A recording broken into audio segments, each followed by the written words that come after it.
I'm Matt, and we're Insufficient. Happy holidays, buddy. Happy holidays, Nick. How you doing? Actually, Merry fucking Christmas Eve. Yeah. Both celebrate it. Well, I feel like it's gonna air tomorrow on Christmas, so Merry fucking Christmas, bro. Merry fucking Christmas, man. Let me tell you, our buddy Trey gave us a Christmas present this year. Not you and me personally, but fish fans. Shit in a flaming bag on your doorstep? That's from Fishman.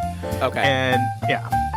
I mean, just before we get too deep, sorry. I wish that thing faded slowly. Like, I mean, you'd have to pre-do that. Yeah, I should have pre-did that. Anyway, rank in order before we start the podcast, because this not is rank in bass. Yeah, this is all people really want from us, is to talk about the beef the band has with us. Okay. So in order from least beef to most beef, what do you think it is? I think they're probably in the middle. No, like each member. Oh. Like Paige least beef. Okay.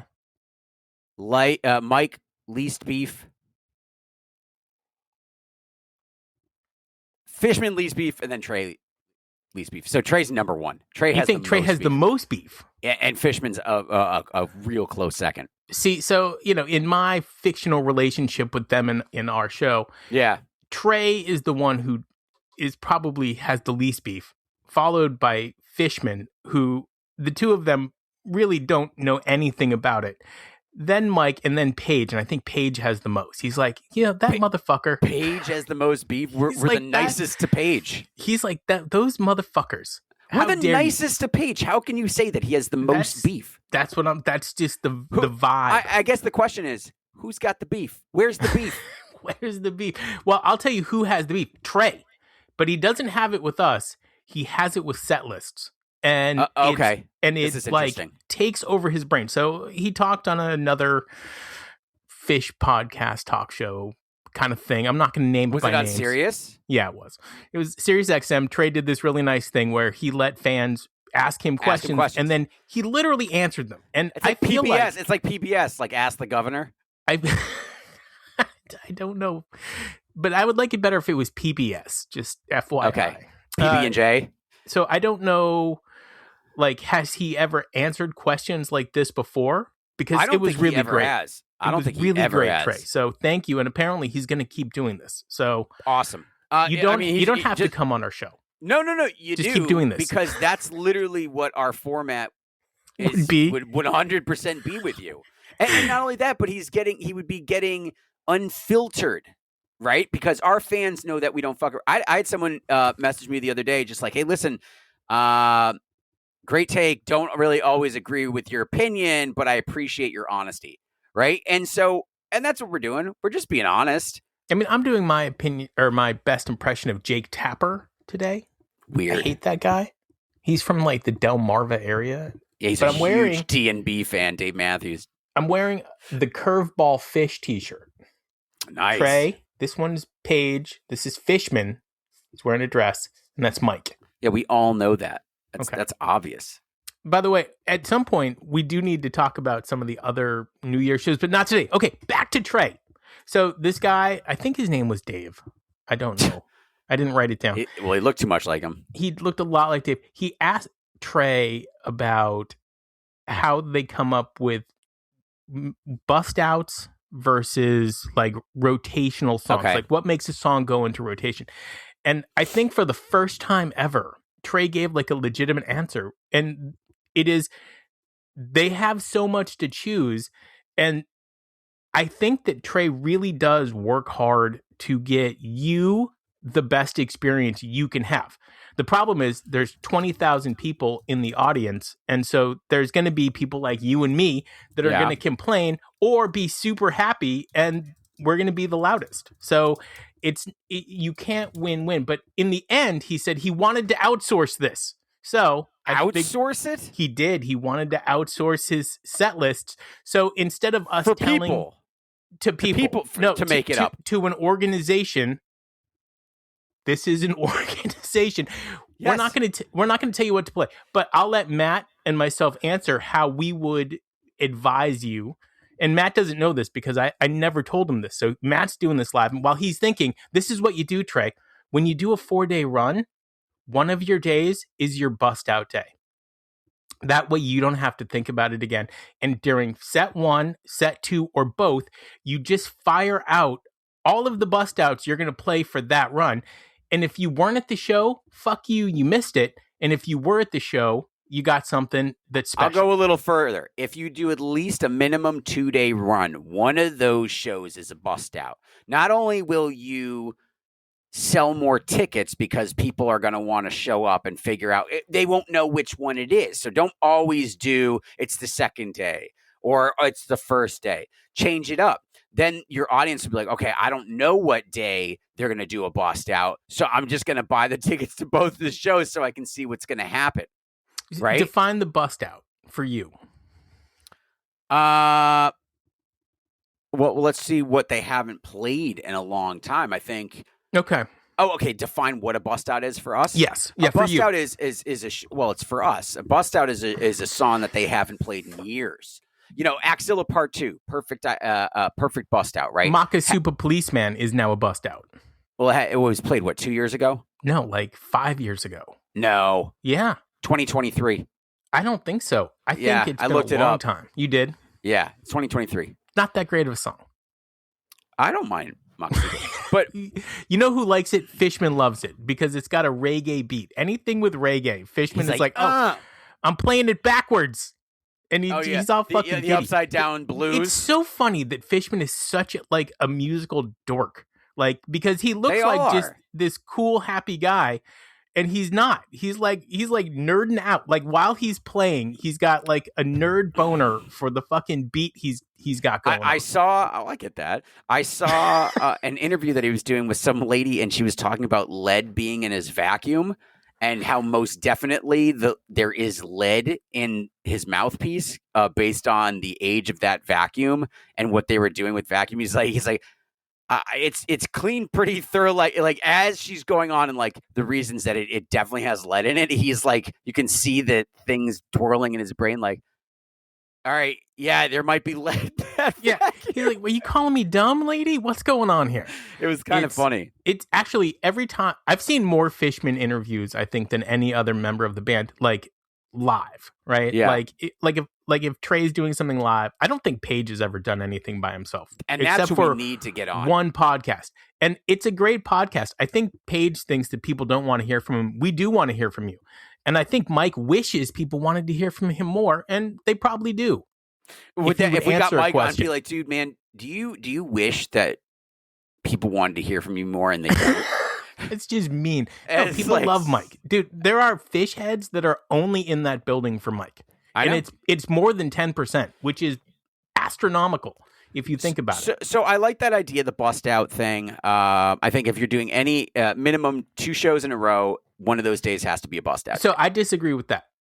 I think that first of all, when you're doing 2 shows in a row, you just do whatever you want because it's going to be hard for you to satisfy that crowd. You're just not. People are going to be excited. You only need 2 bust outs to make it worth it. No, but that was ridiculous. The whole point of Trey, which is if they get cute with the set list and they throw in bust outs, there are songs that are never going to be played again. And he's like, one of those could be Reba. And if I had to choose between, I don't even know what a great bust out is anymore. If I had to choose between Makasupa and Reba, I'm taking Reba every time. But that's a ridiculous thing, saying that because we have a bust out show, I can't play Reba. It's just because you're doing 2 songs that happen to be bust outs, you could still rotate Reba. That makes no sense. I don't think so. I think because I think that Trey is taking into account what does Paige want to play? What does Mike want to play? What does Fish want to play? And so he's already they're only going to play 50, they're going to play 15 songs in a show, right? What's the excuse with when they do 3 shows in a row or 3 shows in general and maybe a day off?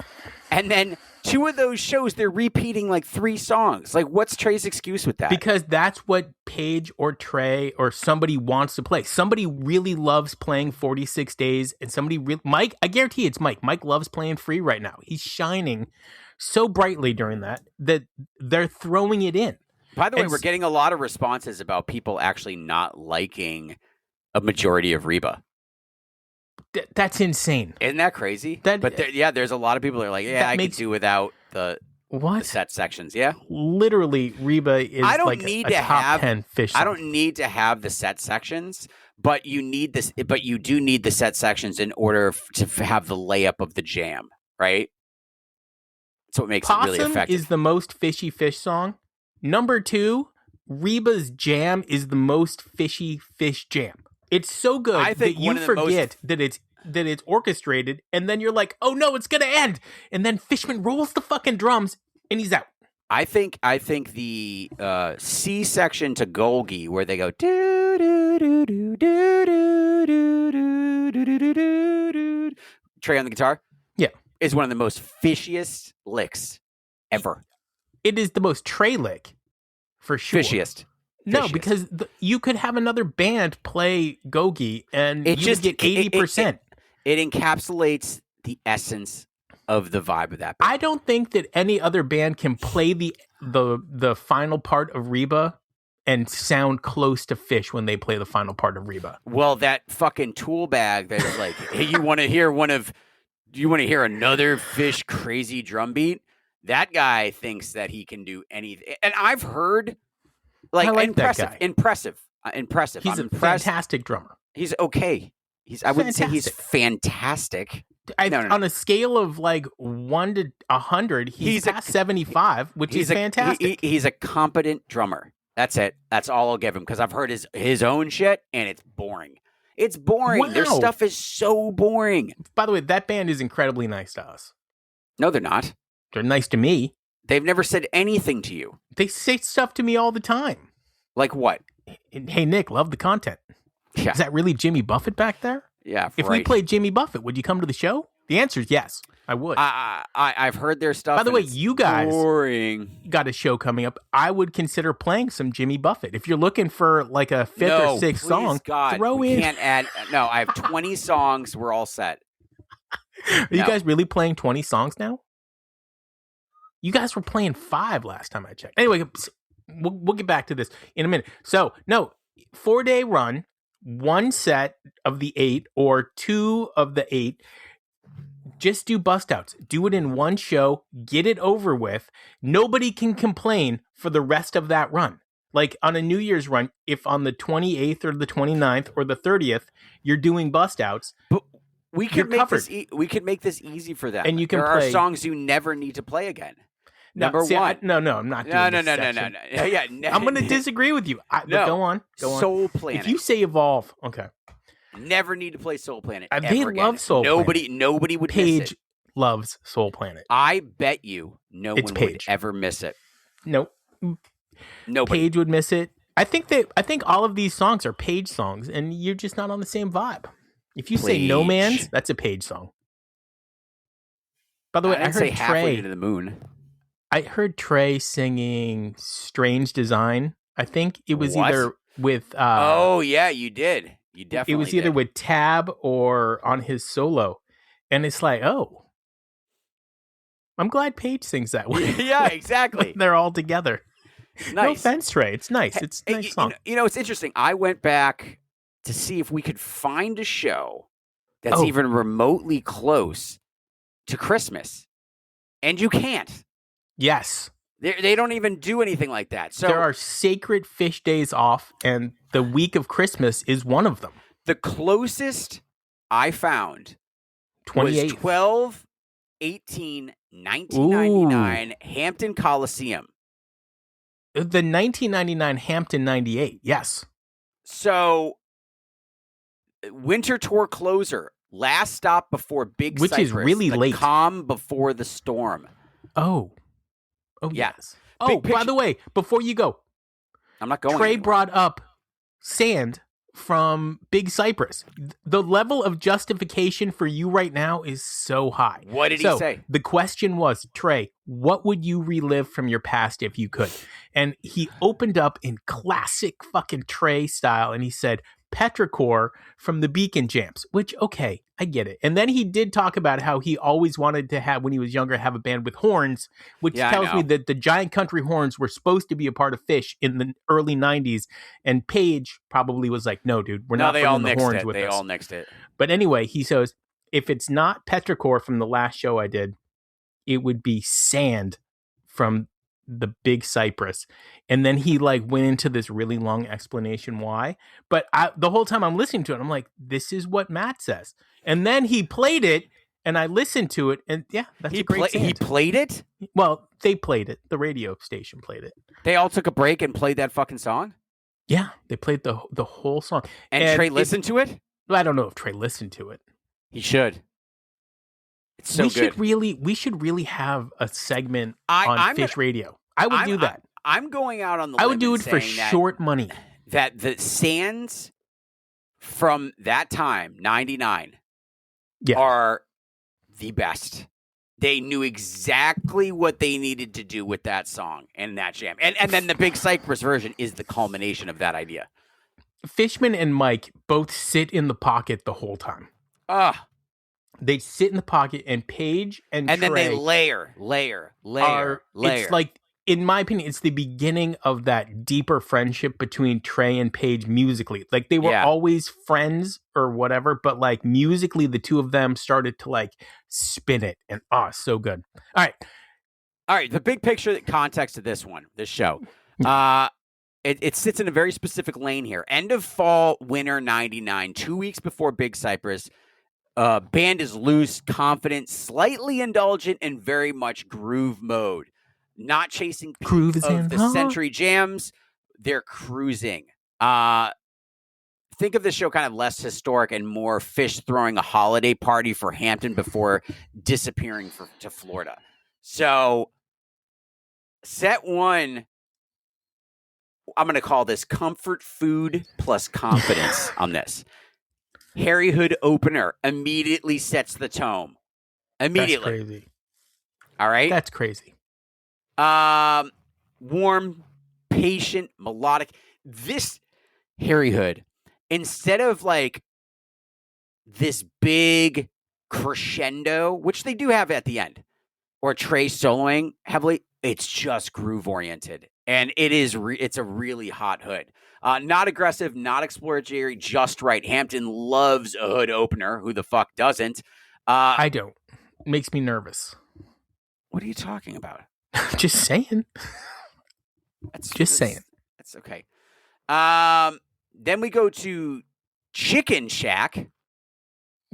When was the last time they played I don't know, Back at the Chicken Shack? You hate this song. It's an instrumental masturbation session. Plus, going into Doglog rarity on this. Doglog dedication to Paul Languedoc and the brief reprise show how relaxed they were on this to do that. Then we lean into Tube, that late 1999's Groove Pocket. Of course, they're going to do Heavy Things because, they just came out with Farmhouse. Then after Heavy Things, now this one kind of blows me away. So they're going with Heavy Things, and Fishman's doing his kind of chug-along groove that he does, right? And then they go to Back on the Train, which is basically a slowed-down chug-a-lug groove. If you're a fan of our show, I was talking literally about this Back of the Train 2 weeks ago. And if you don't love the song, which I used to... it's not that I didn't love it, but like I never really felt it. This version, Fishman is just punching you in the face the entire time with that chug. Yeah. So good. Then we go to First Tube. This is okay. So when Trey picks a bunch of different tubes, how do you feel? Like, what are you sending me a message? Am I supposed to feel something here? I don't know. I don't get it. He just wishes that the band had been called the Fallopian Dudes. Spelled PH for fallopian. Yeah, totally. Then after that, we get the In-Law. Your favorite song. I love this song. You love this song. Farmhouse era in full bloom on this. The In-Law Josie Wales. How do you not like this song? It's fine.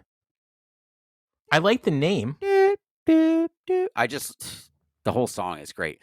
Obviously, Trey on acoustic adds a little bit of texture. Set one closer, Yem. Perfect. This is the payoff, man. Chef's kiss. Mwah. Confidence, funky.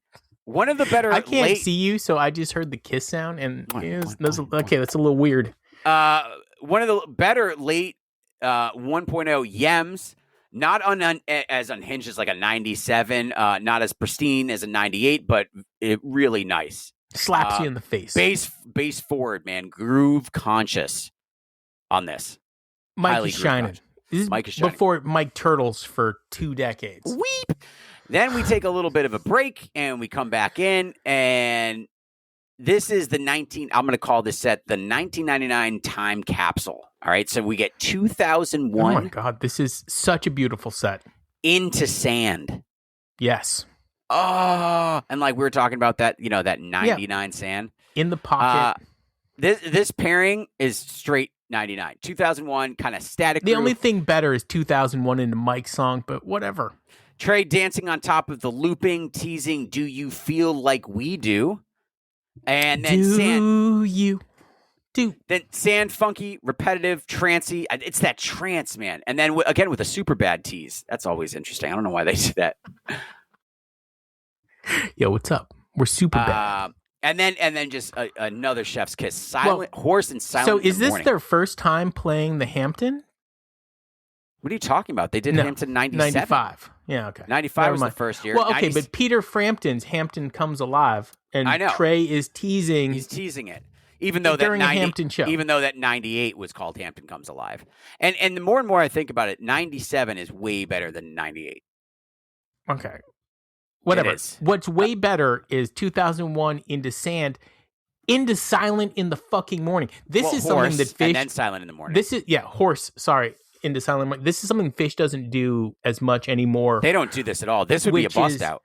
Well, not only that, but like you're on an upward trajectory and then you pull a bug, right? Like you're taking off and then bug.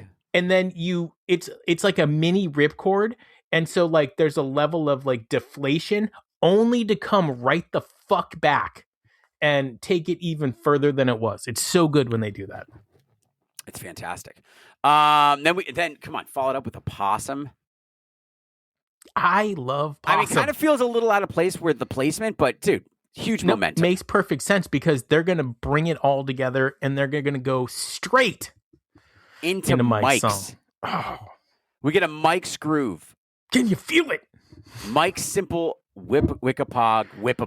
And then, dude, I'm going to wick-a-pop. Yeah. And then Buffalo Bill back into wick-a-pog. This is actually very similar to the Silent in the Morning and the Horse. This Buffalo Bill back into wick-a-pog, bring it down, close it fucking hard. This is the best stretch out of the set. You get Mike's song gets dark, vampy. Trey lays back instead of, kind of pushing forward. Simple, easy wick-a-pog launches hard, then melts beautiful into Buffalo Bill. Then return back into wick-a-pog. It is clean. It's a clean transition. I mean, that's how they end it. Why are you laughing? I'm not going to say it because I'm trying to keep the podcast PG. Encore, Yamar, and Sleeping Monkey. Paige's favorite song. Yeah. I wish I was at this show. This is literally a show where I would time travel back to see. I feel like I missed it. And I'm going to listen to it probably for the rest of the day. Are you? Matt, as our Christmas episode comes to an end, I'd like to wish everybody out there in Insufficient Land happy holidays, Merry Christmas. We're going to be back. We've got New Year's coming up. We've got a 4-day run. We're going to try to do each of those 4 days live because that's more fun for us. And it's more fun for you. I don't know how much fun it is for them. For the listener, they love it. They wake up and they're like, what the fuck did Matt and Nick think of last night's Fish show? They need to know. It's weird. Which Fish song do you think fans defend more out of loyalty than actual love? Matt, I gotta tell you, this is back-to-back great questions. Oh. I'm gonna go to bat for Susie Greenberg every time, but that song rocks. So I don't know. I'm gonna say Ruby Waves. Fee. Is Fee a great song? It's okay. Dude, this was a nice little turn. Yeah, love this. This is great.